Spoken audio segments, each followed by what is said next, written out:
Assalamualaikum warahmatullahi wabarakatuh. Halo guys, perkenalkan nama saya Sinta Nurmalasari dari Fakultas Keguruan dan Ilmu Pendidikan, Program Studi S1 Pendidikan Guru Sekolah Dasar dengan NIM 25010251112, kelas 1A.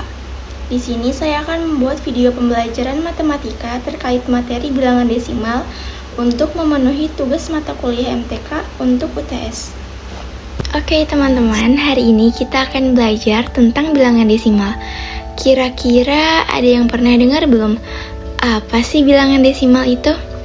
Nah, bilangan desimal itu adalah bilangan yang ada tanda komanya. Contohnya seperti 0,5 atau 1,2. Yuk kita pelajari sama-sama teman-teman. Sekarang kita masuk ke bagian latar belakang bilangan desimal ya teman-teman. Kenapa sih kita perlu belajar bilangan desimal? Nah, jadi dalam pelajaran matematika, kita sering banget nih ketemu sama bilangan yang tidak bulat. Misalnya waktu kita mengukur panjang, berat, atau harga barang. Nah, supaya kita bisa nulis dan baca bilangan itu dengan mudah, kita belajar tentang bilangan desimal. Bilangan desimal ini penting banget loh, karena nanti sering kita pakai dalam kehidupan sehari-hari. Misalnya nih, berat badan bisa 50,5 kg, tinggi 1,25 meter, harga 3.750,50. Jadi belajar bilangan desimal itu biar kita lebih paham tentang angka yang pakai koma. Lanjut ke pengertian. Bilangan desimal adalah bilangan yang terdiri dari dua bagian, yaitu bagian di depan koma dan bagian di belakang koma. Tanda koma dipakai untuk memisahkan nilai utuh dengan nilai pecahannya.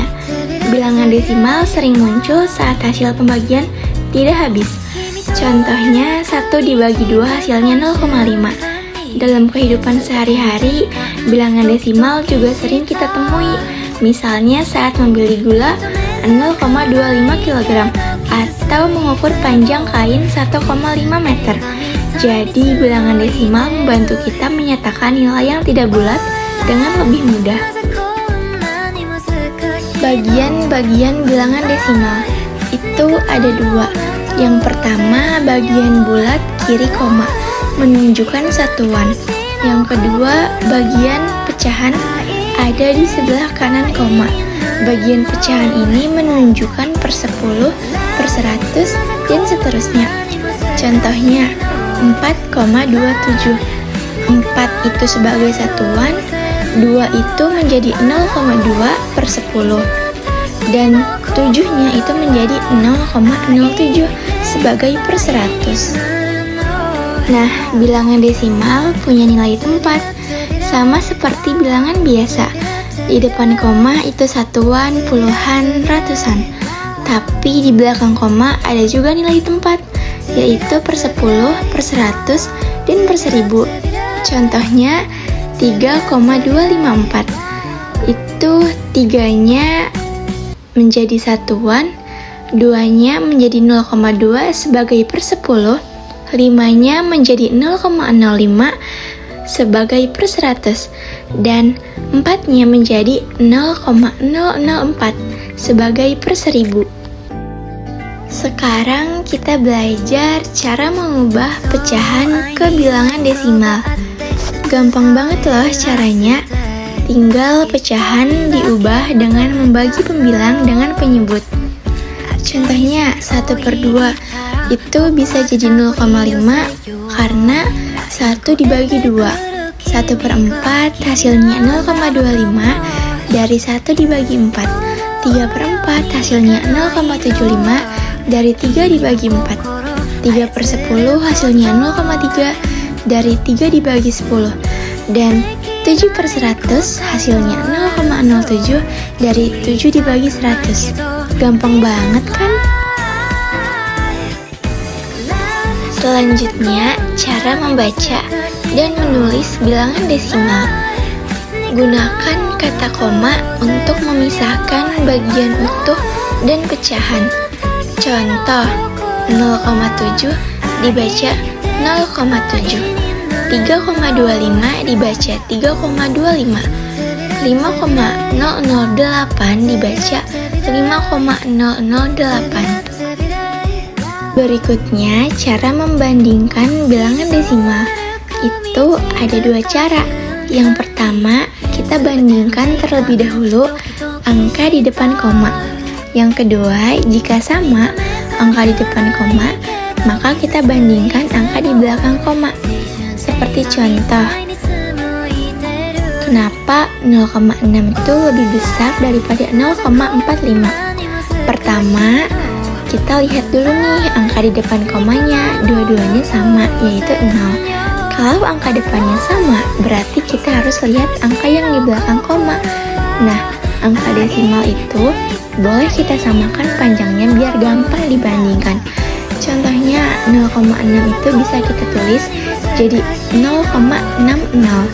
Angka 0 yang ditambah di belakang itu tidak mengubah nilai, cuma bikin kita lebih mudah untuk membandingkan. Sekarang kita lihat angkanya satu persatu. Di 0,60, angka belakang komanya adalah 60. Di 0,45, angka belakang komanya adalah 45. Kalau kita bandingkan, 6 itu lebih besar daripada 4. Jadi otomatis 0,6 lebih besar daripada 0,45. Lalu yang kedua, kenapa 1,25 itu lebih kecil dari 1,3?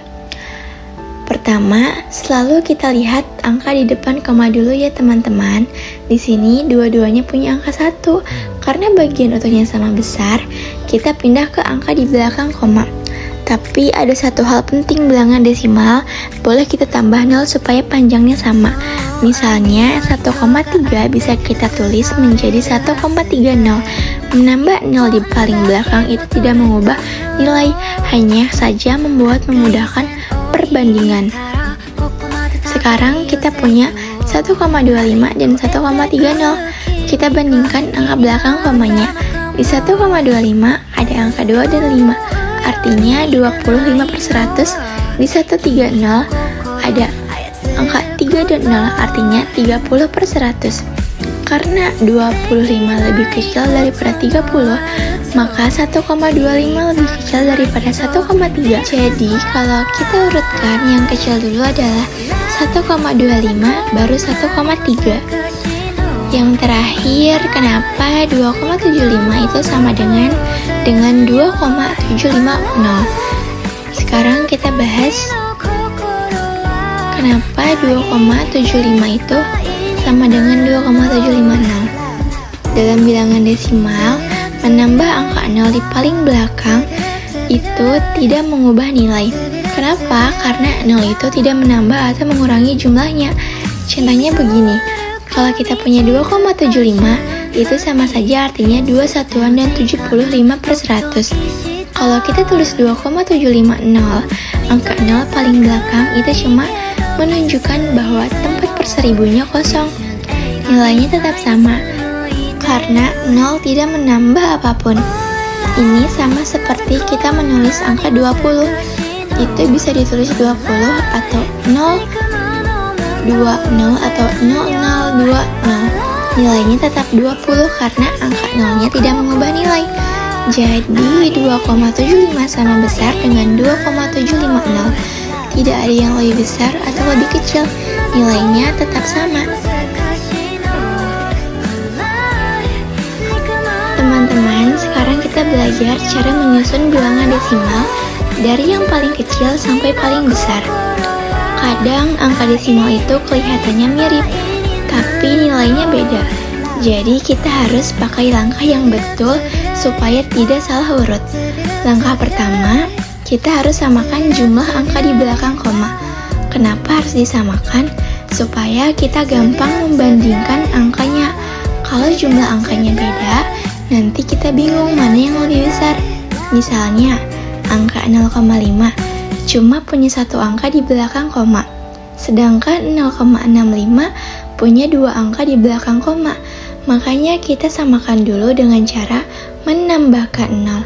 Jadi 0,5 itu kita tulis jadi 0,50. Nambah 0 di belakang koma tidak mengubah nilai ya teman-teman. Setelah itu langkah kedua adalah bandingkan angka dari kiri ke kanan. Mulai dari angka sebelum koma dulu. Kalau angka sebelum komanya sama, baru lihat angka setelah koma satu persatu. Kita lihat contoh 0,5, 0,75, 0,65, dan 0,8. Pertama, kita samakan dulu jadi 0,50, 0,75, 0,65, dan 0,80. Nah, setelah sama panjang, kita baru bandingin. Kita lihat angka yang di belakang koma. 50 itu lebih kecil daripada 65. 65 lebih kecil dari 75. Dan 75 lebih kecil dari 80. Makanya urutannya jadi 0,5 lebih kecil dari 0,65, lebih kecil dari 0,75, lebih kecil dari 0,8. Jadi cara menyusun bilangan desimal itu sebenarnya gampang. Yang penting langkahnya benar dan kita lihat angkanya satu-satu dari kiri. Sekarang kita masuk ke contoh soal ya teman-teman. Kita pelajari langkahnya pelan-pelan supaya kalian bisa ikut paham. Soal pertama, kita diminta mengubah pecahan ke bentuk desimal. Cara mengubah pecahan ke desimal itu ada dua cara. Bisa pakai pembagian atau pakai pengetahuan tentang per 100 dan per 10. Contoh pertama, 3/4. 3/4 itu kalau dibagi hasilnya 0,75, makanya ditulis 0,75. Contoh kedua, 2/10. Per 10 itu artinya satu angka di belakang koma. Jadi 2/10 langsung jadi 0,2. Contoh ketiga, 15/100. Karena penyebutnya 100, maka ada dua angka di belakang koma. Jadi tinggal kita tulis 0,15. Sekarang masuk ke soal kedua. Tentukan bilangan terbesar dari 0,5, 0,45, dan 0,55. Pertama, kita samakan dulu jumlah angka di belakang koma. 0,5 jadi 0,50, 0,45 tetap 0,45, 0,55 juga tetap jadi 0,55. Sekarang kita bandingin. 0,50 lebih besar dari 0,45 dan 0,55 lebih besar dari 0,50 atau 0,50. Jadi angka yang paling besar itu adalah 0,55. Kenapa bisa begitu? Karena kalau kita lihat angka belakang komanya, 55 lebih besar dari 50 dan 50 lebih besar dari 45. Jadi jawabannya benar, yaitu 0,55. Kesimpulannya, bilangan desimal digunakan untuk menyatakan nilai pecahan dalam bentuk angka berkoma. Jadi, dari pelajaran hari ini kita tahu kalau bilangan desimal itu cara lain untuk menuliskan pecahan dalam bentuk angka berkoma. Kita juga udah belajar nilai tempatnya, cara mengubah pecahan jadi desimal, dan cara membandingkan bilangan desimal. Semoga aja kalian jadi makin paham ya.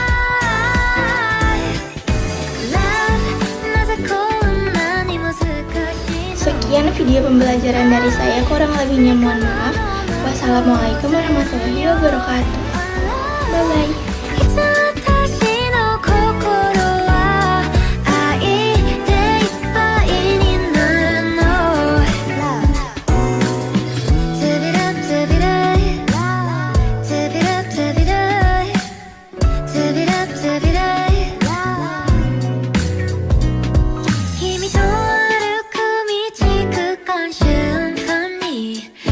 全ての時間ドキドキ